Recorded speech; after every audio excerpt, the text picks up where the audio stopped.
भावना लेके आए ने ਉਹ ਇਸ ਮੰਚ ਤੋਂ ਹੁਣ ਸਾਂਝਾ ਕਰਨਗੇ।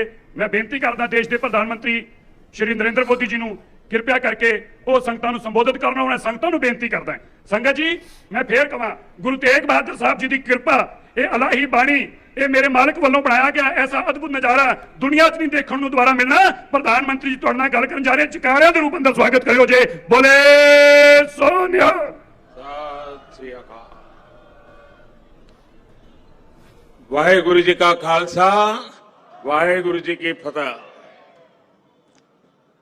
मंचस्थ सभी महानुभाव, इस कार्यक्रम में उपस्थित सभी देवियों और सज्जनों और वर्चुअली दुनिया भर से जुड़े हुए सभी महानुभाव, गुरु तेग बहादुर साहब के 400वें प्रकाश पर्व को समर्पित इस भव्य आयोजन में मैं आप सभी का हृदय से स्वागत करता हूं। अभी शब्द कीर्तन सुनकर जो शांति मिली वो शब्दों में अभिव्यक्त करना मुश्किल है। आज मुझे गुरु को समर्पित स्मारक डाक टिकट और सिक्के के विमोचन का भी सौभाग्य मिला है। मैं इसे हमारे गुरुओं की विशेष कृपा मानता हूं। इसके पहले 2019 में हमें गुरु नानक देव जी का 550वां प्रकाश पर्व और 2017 में गुरु गोविंद सिंह जी का 350वां प्रकाश पर्व मनाने का भी सौभाग्य मिला था। मुझे खुशी है कि आज हमारा देश पूरी निष्ठा के साथ हमारे गुरुओं के आदर्शों पर आगे बढ़ रहा है। मैं इस पुण्य अवसर पर सभी 10 गुरुओं के चरणों में आदरपूर्वक नमन करता हूं।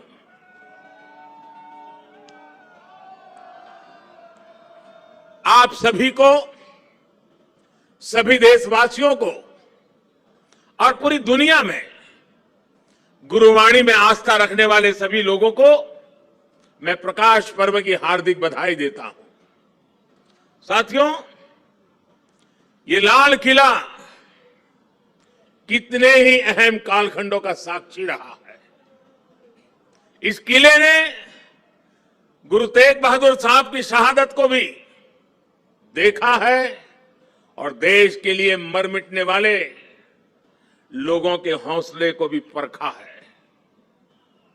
आजादी के बाद के 75 वर्षों में भारत के कितने ही सपनों की गूंज यहां से प्रतिध्वनित हुई है। इसलिए आजादी के अमृत महोत्सव के दौरान लाल किले पर हो रहा यह आयोजन बहुत विशेष हो गया है। साथियों, हम आज जहां हैं अपने लाखों करोड़ों स्वाधीनता सेनानियों के त्याग और बलिदान के कारण है।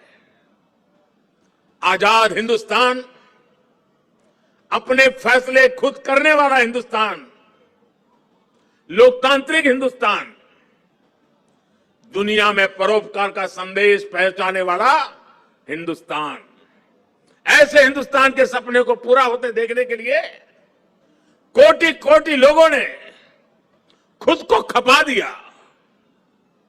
ये भारत भूमि सिर्फ एक देश ही नहीं है, बल्कि हमारी महान विरासत है, महान परंपरा है।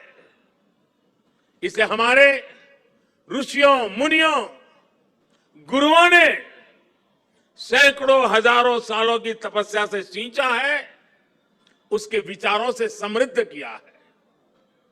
इसी परंपरा के सम्मान के लिए, उसकी पहचान की रक्षा के लिए 10 गुरुओं ने अपना जीवन समर्पित कर दिया था। इसलिए साथियों, सैकड़ों काल की गुलामी से मुक्ति को, भारत की आजादी को भारत की आध्यात्मिक और सांस्कृतिक यात्रा से अलग करके नहीं देखा जा सकता। इसलिए आज देश आजादी के अमृत महोत्सव को और गुरु तेग बहादुर साहब के 400वें प्रकाश पर्व को एक साथ मना रहा है, एक जैसे संकल्पों के साथ मना रहा है। साथियों, हमारे गुरुओं ने हमेशा ज्ञान और अध्यात्म के साथ ही समाज और संस्कृति की जिम्मेदारी उठाई। उन्होंने शक्ति को सेवा का माध्यम बनाया। जब गुरु तेग बहादुर साहब का जन्म हुआ था तो गुरु पिता ने कहा था, दिन रक्ष संकट हरण, दिन रक्ष संकट हरण, यानी ये बालक एक महान आत्मा है, ये दिन दुखियों की रक्षा करने वाला, संकट को हरने वाला है। इसलिए श्री हरगोविंद साहब ने उनका नाम त्यागमल रखा। यही त्याग गुरु तेग बहादुर साहब ने अपने जीवन में चरितार्थ भी करके दिखाया।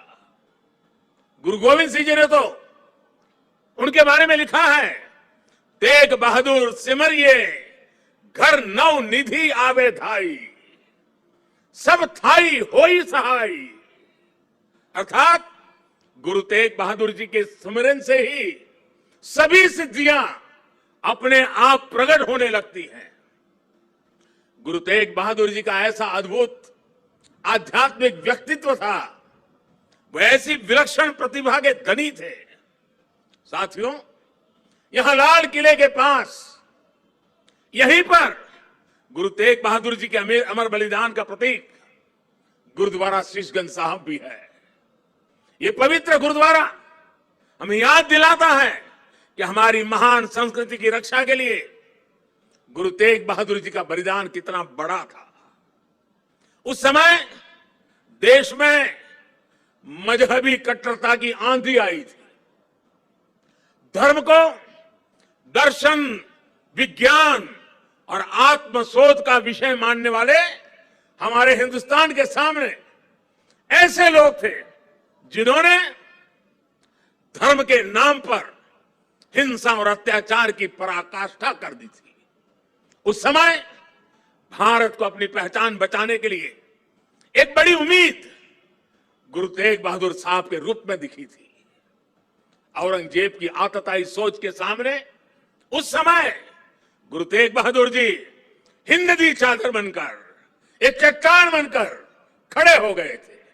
इतिहास गवाह है कि वर्तमान समय गवाह है और ये लाल किला भी गवाह है कि औरंगजेब और उसके जैसे अत्याचारियों ने भले ही अनेकों सिरों को धड़ से अलग करा,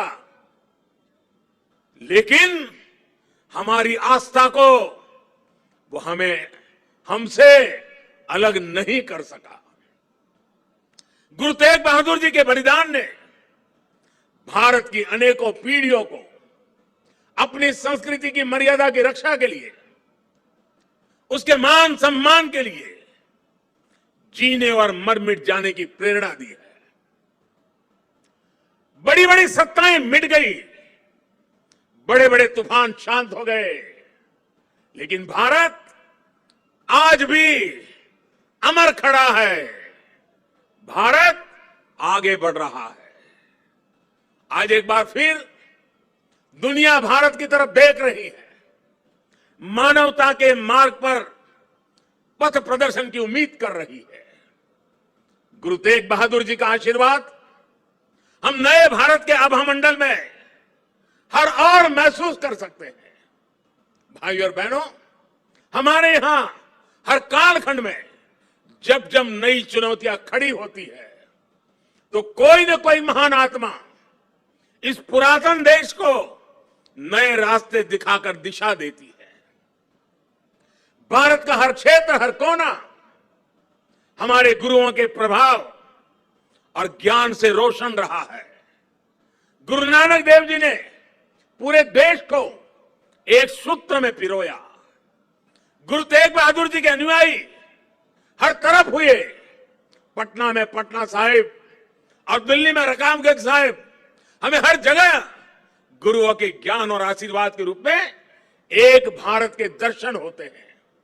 भाई और बहनों, मैं अपनी सरकार का सौभाग्य मानता हूं कि उसे गुरुओं की सेवा के लिए इतना कुछ करने का अवसर मिल रहा है।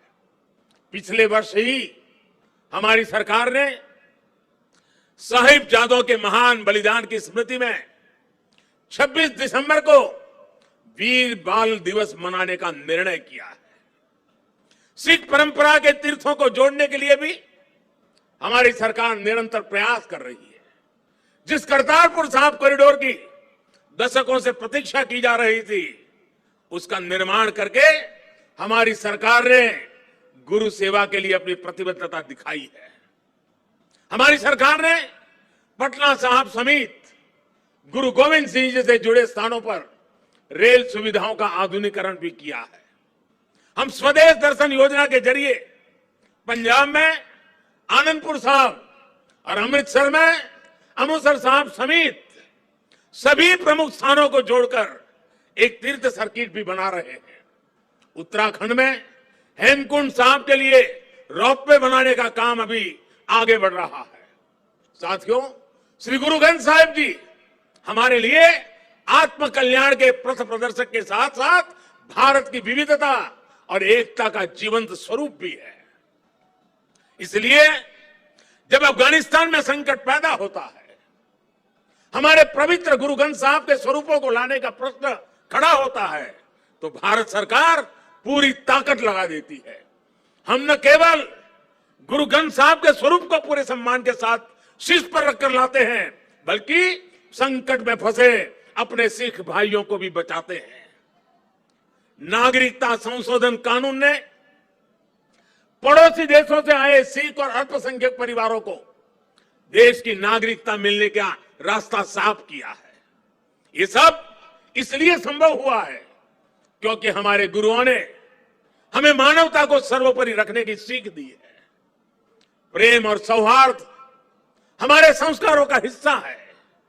साथियों, हमारे गुरु की वाणी है, भय काहू को देत नहीं, भय काहू को देत नहीं, नहीं भय मानत आन, कह नानक सुने रे मना, ज्ञानी ताही बखानी।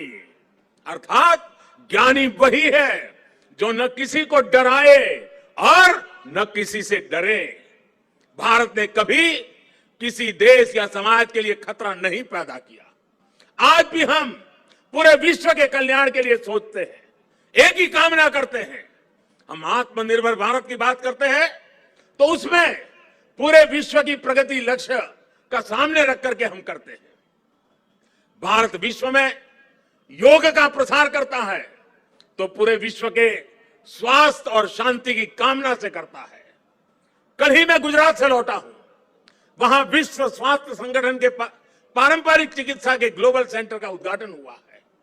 अब भारत विश्व के कोने कोने तक पारंपरिक चिकित्सा का लाभ पहुंचाएगा, लोगों के स्वास्थ्य को सुधारने में अहम भूमिका निभाएगा। साथियों, आज का भारत वैश्विक द्वंद्वों के बीच भी पूरी स्थिरता के साथ शांति के लिए प्रयास करता है, काम करता है। और भारत अपनी देश की रक्षा सुरक्षा के लिए भी आज उतनी ही दृढ़ता से अटल है। हमारे सामने गुरुओं की दी गई हुई महान सिख परंपरा है। पुरानी सोच, पुरानी रूढ़ियों को किनारे हटाकर गुरुओं ने नए विचार सामने रखे। उनके शिष्यों ने उन्हें अपनाया, उन्हें सीखा। नई सोच का ये सामाजिक अभियान एक वैचारिक इनोवेशन था। इसलिए नई सोच, सतत परिश्रम और 100% समर्पण, ये आज भी हमारे सिख समाज की पहचान है।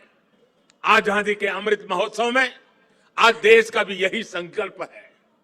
हमें अपनी पहचान पर गर्व करना है, हमें लोकल पर गर्व करना है, आत्मनिर्भर भारत का निर्माण करना है। हमें एक ऐसा भारत बनाना है जिसका सामर्थ्य दुनिया देखे, जो दुनिया को नई ऊंचाई पर ले जाए। देश का विकास, देश की तेज प्रगति, ये हम सबका कर्तव्य है। इसके लिए सबके प्रयास की जरूरत है। मुझे पूरा भरोसा है कि गुरुओं के आशीर्वाद से भारत अपने गौरव के शिखर तक पहुंचेगा। जब हम आजादी के 100 साल मनाएंगे तो एक नया भारत हमारे सामने होगा। गुरु तेग बहादुर जी कहते थे, साधो साधो गोविंद के गुण गाओ, मानस जन्म अमोल कपायो, व्यर्था काहे गवाऊं। इसी भावना के साथ हमें अपने जीवन का प्रत्येक क्षण देश के लिए लगाना है, देश के लिए समर्पित कर देना है। हम सभी मिलकर देश को विकास की नई ऊंचाई पर ले जाएंगे। इसी विश्वास के साथ आप सभी को एक बार फिर हार्दिक शुभकामनाएं देता हूं। वाहेगुरु जी का खालसा, फतेह।